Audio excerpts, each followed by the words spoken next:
រួចបើសិនកូនខ្លួននឹងមិនល្អទៅទៀតកូនស្ទាវកូនទៅនឹងត្រូវស្រក់ទឹកភ្នែកគ្រប់ជាងហ៊ានជើងដែលដាសួរថាដែលស្រក់ទឹកភ្នែកនឹងរឿងអីព្រោះរឿងស្រឡាញ់កូននឹងហើយ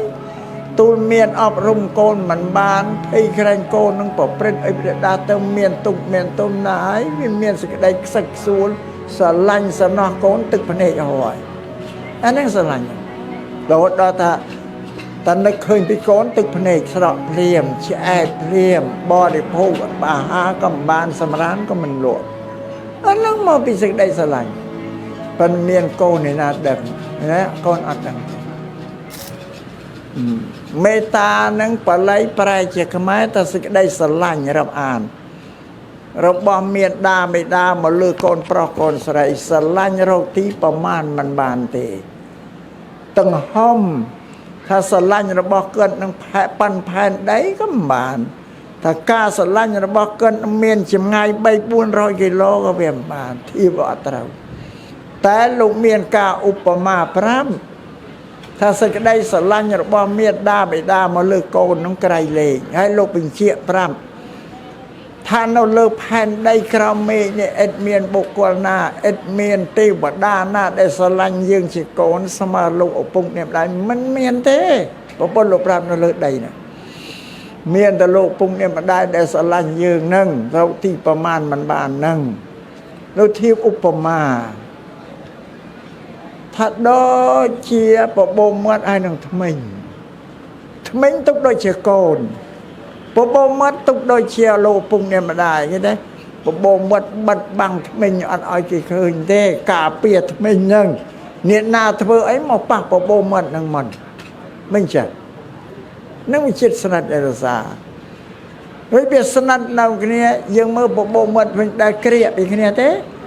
បានតែសេចក្តីស្រឡាញ់របស់លោកពុននេះម្ដាយនឹងអត់ចេះក្រៀកអត់ចេះរវាតពីគ្នាទេនេះលោកធៀបស្រឡាញ់នឹងមិនចេះអស់មិនចេះខាស់មិនចេះបាត់បង់ទៅណាទេនៅឈាននេះក្នុងការស្រឡាញ់នេះថាមិនចេះប្រែប្រួលរួចបើសិនកូនខ្លួននឹងមិនល្អទៅទៀតកូនស្ទាវកូនទៅនឹងត្រូវស្រក់ទឹកភ្នែកគ្រប់ជាងហ៊ានជើងដែលដាសួរថាដែលស្រក់ទឹកភ្នែកនឹងរឿងអីព្រោះរឿងស្រឡាញ់កូននឹងហើយ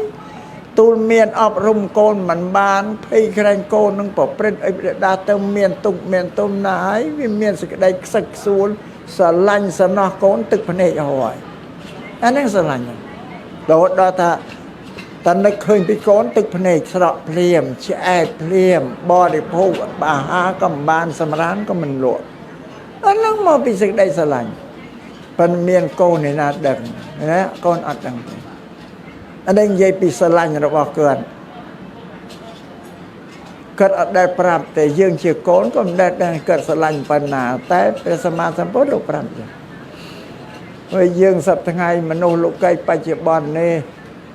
គេថាគូសង្សារស្នេហាប្តីប្រពន្ធហើយដែលស្រឡាញ់តស៊ូងាប់រស់ក្នុងគ្នាអញ្ចឹងមក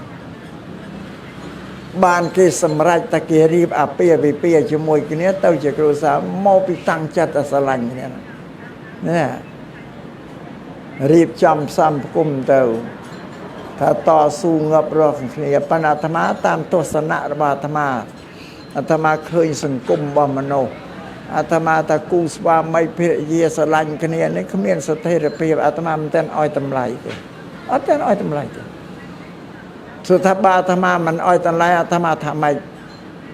អាត្មាប្រើពាក្យថាស្រឡាញ់បណ្ដោះអាសន្នស្រឡាញ់បណ្ដោះអាសន្នទេនៅក្មេងៗហ្នឹងបងមិនចឹងម៉េចមើលតែខ្លះកូនមួយកូនពីរបាក់មេឃរហែកធៀងចែកផ្លូវអាហ្នឹងឲ្យបណ្ដោះអាសន្នហ្នឹងបើវាមានស្ថិរភាពវាដើរទៅណានឹងបើឃើញប៉ុណ្ណឹងបាទអាត្មាជឿតែស្ថិរភាពនេះគូសង្សារនេះនេះស្ថិរភាពឡើងទៅឯណាអរចឹង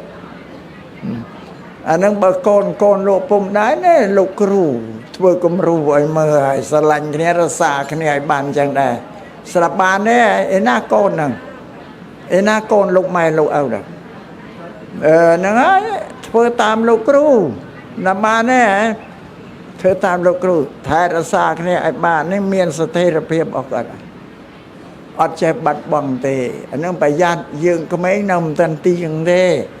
បើយើងត្រូវសិក្សាមើលលោកគ្រូរបស់យើងលោកធ្វើអីតាមលំអានរបស់ព្រះលោកអានឹងនិយាយពីមេត្តាធឿននៃសេចក្តីស្រឡាញ់នោះរកទីប្រមាណអត់បានទេតស៊ូងាប់រស់ជាមួយនឹងយើងនឹងឯងដឹងទេគ្រប់តែគ្នាក៏កើតនៅកំមុំកន្លោះក៏ស្រឡាញ់ខ្លួនកើតជាកន្លោះជាកំមុំដល់កើតមានគូស្វាមីភរិយាក៏ស្រឡាញ់សង្សារកើតដល់កើតមានកូនអាសេចក្តីស្រឡាញ់រវាងខ្លួនកើតរវាងប្តីប្រពន្ធកើតអស់លេងមកនៅលើកូនទាំងអស់តែបោកមកនៅលើកូនអានេះនិយាយពីការស្រឡាញ់របស់លោកពុកអ្នកម្ដាយ